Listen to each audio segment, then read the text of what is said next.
Hello बेटा। अब ये चैप्टर अभी हमने ख़त्म किया, माय ग्रेटेस्ट ओलंपिक प्राइज़। तो बेटा आज इसका एक सैम्पल एक्सट्रैक्ट जो है that I am sharing with you. तो हम आंसर्स अपने जैसा लिखते हैं, as I told you earlier also. आज फिर बेटा उसी बात पे डिस्कस कर रहे हैं। और बेटा हर चैप्टर में कोई ना कोई की वर्ड्स होते हैं, तो उन की वर्ड्स को फोकस करके रखना चाहिए। हमें करना क्या चाहिए कि हर चैप्टर के जो की वर्ड्स हैं, जो थीम है उसके, उससे रिलेटेड जो वर्ड्स हैं टेक्स्ट के, उन्हें आप सर्कल कर लो, बुक में ऊपर ही लिख लो उसी चैप्टर के ऊपर। तो जब आप फाइनल रिविजन करते हो एग्ज़ाम से पहले, तो आप उन वर्ड्स को you just go through them कि हाँ ठीक है, ये वाले तो हमको ध्यान है, तो आंसर आता है तो उसमें से लिख लेते हैं। फिर अब इसमें भी देखो कुछ की वर्ड्स हैं जो हमने यूज़ किए हैं। तो बेटा चैप्टर है हमारा माय ग्रेटेस्ट ओलंपिक प्राइज़। और बेटा ये जो लाइन है an angry athlete for a foul, वो बेटा फर्स्ट पेज पे ही आप देखोगे, लास्ट पैराग्राफ है। तो ये वाला पूरा जो एक्सट्रैक्ट है वो हमें दिया हुआ है, एन एंग्री एथलीट से लेके के फॉर अ फाउल। तो page number I just forgot to write, आप उसको देख लो।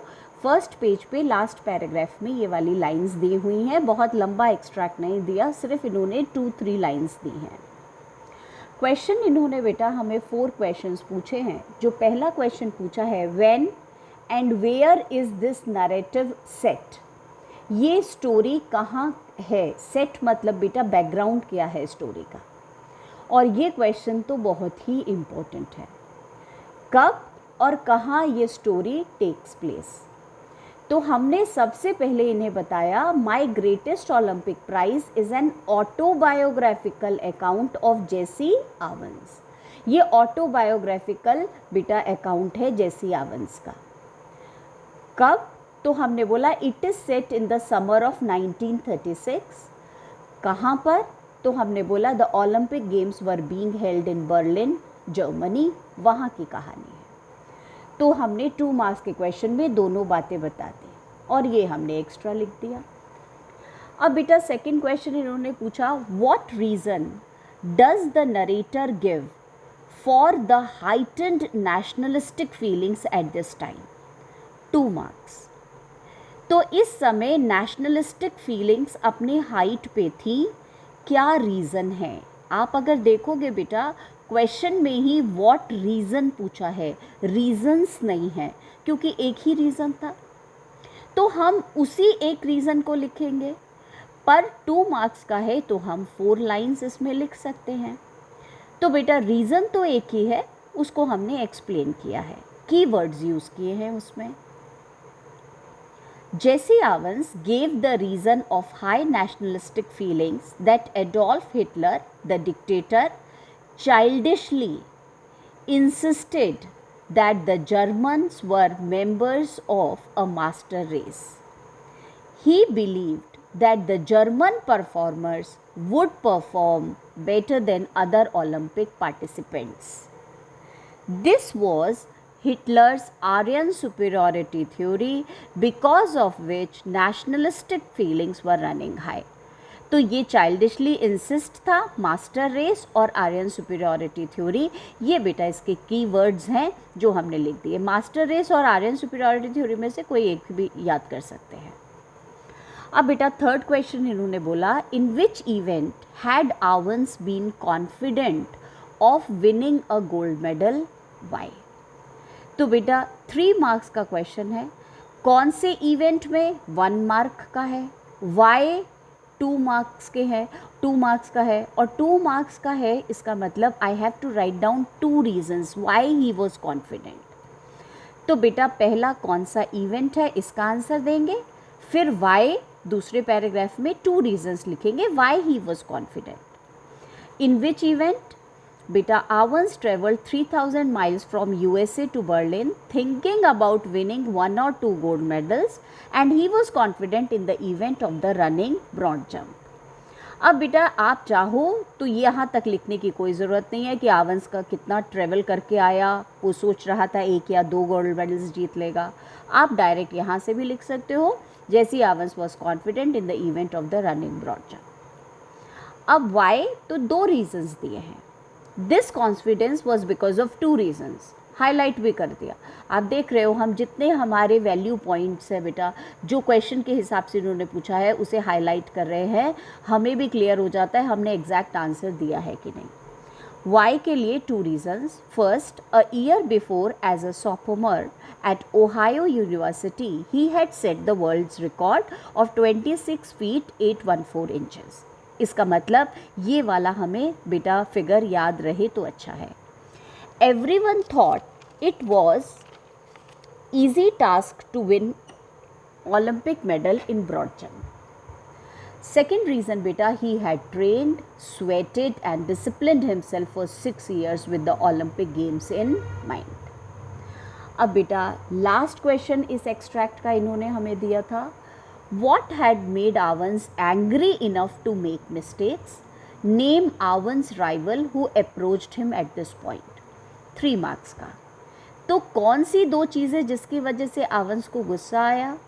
और बेटा 1 नंबर इसके लिए आवन के राइवल का नाम बताओ। अब आपने बोला और पूरा क्वेश्चन पढ़ो, name Owens rival who approached him at this point, जो उसके पास गया था। तो हमने 2 मार्क्स के लिए लिखा आवंस को गुस्सा लजलोंग को देख करके आया, हिटलर की चालाकी वाले प्लान पे आया था, और बेटा एक हमने एक्स्ट्रा लिख दिया और वो ये था कि हिटलर ने कहा था कि ब्लैक मैन तो जीत ही नहीं सकता। तो ये जो हेट्रेट और एंगर था वो उसके अंदर आ गया था, जिसकी वजह से वो गलतियाँ करा जा रहा था। Yes, this is written a little longer, you can definitely cut it short, you can make it shorter, it depends. आपको जो चीज़ इसमें से आसान लगे बेटा वो आप अपने कीवर्ड्स याद कर लेना। मैं बड़ा इसीलिए लिख रही हूँ थोड़ा सा कि अगर आपको ऐसा लगे तो आप इसमें से जो ईजियर है वो वाले लिख दो and you can cut it short. Definitely आप इसमें बेटा 2 मार्क्स का है तो आप 3 और 4 लाइन्स लिख लो बस। A day before the main event Owens was startled to see Luz Long, Luz Long को देख के सरप्राइज हो गया। ये German athlete who hit the broad jump pit at almost 26 feet in his trial leap। और बेटा सरप्राइज लजलोंग की परफॉर्मेंस देख करके भी हो गया कि ट्रायल जंप में ही वो 26 फीट जंप कर गया। ही वॉज एंगर्ड, और बेटा दूसरा उसको गुस्सा इस बात पे आया, Hitler's cunning plan of keeping Luz under wraps till the last day. और बेटा उसको डेफिनेटली कवर में रखा हुआ था अभी तक उन्होंने। Hitler believed Luz to win and to prove the world that Germans were the part of Aryan master race। Cover में इसलिए रखा हुआ था क्योंकि वो चाहता था लज जीत जाए और प्रूव कर दे कि जर्मन्स आर बेटर। दूसरा बेटा इसलिए गुस्सा आ रहा था आवंस को, Hitler refuse to acknowledge that a black man could ever be successful. He hated this racial discrimination. ये रेशियल डिस्क्रिमिनेशन उसे पसंद नहीं था जेसी आवंस को। बेटा रेशियल डिस्क्रिमिनेशन शेक्सपियर में भी वर्ड हम यूज़ करते हैं, और रेशियल डिस्क्रिमिनेशन के अगेंस्ट शाइलॉक ने भी बेटा कोर्ट में बोला था। तो ये वर्ड हमारे लिए बहुत कॉमन है, सिविक्स का वर्ड है, आप इसे यूज़ कर सकते हो। He wanted to prove himself in front of der Fuhrer, और आप जानते हो बेटा कि उसको हिटलर का दूसरा नाम था ये, लीडर बोलते हैं। The feelings of hatred and anger overcame him as soon as he looked Luzlong and made mistakes। Name Avans' rival। Luzlong was an epitome of true sportsman। एक perfect example है, ये भी key word है बेटा। Though an opponent of Jesse, he acted as a true guide, friend to him, and he also advised to mark his jumping line and take off well before the foul line। तो बेटा ये भी हमने पूरा एक उसमें लिख दिया। आप चाहते तो नेम आवंस राइवल आप लिख देते लजलोंग, पर ये बेटा जो कीवर्ड है वो हमने याद किया। तो स्टार्ट प्रैक्टिसिंग योर आंसर। अब चैप्टर्स आप जो बार बार पढ़ रहे हो उसकी यूटिलिटी तभी है बेटा जब आप अपने क्वेश्चंस पढ़ो और क्वेश्चंस के आंसर्स राइट करो, देखो कि इसमें हमें कौन से कीवर्ड्स लिखने हैं, कैसे लिखने हैं। समरी पढ़ने से कुछ भी नहीं होगा बेटा, क्वेश्चंस के आंसर्स लिखने से प्रैक्टिस हो जाएगी। ठीक है, बाय। नेक्स्ट क्लास में बेटा एक्ट 4 के जो है वो फिर हम एक्सट्रैक्ट डिस्कस करें।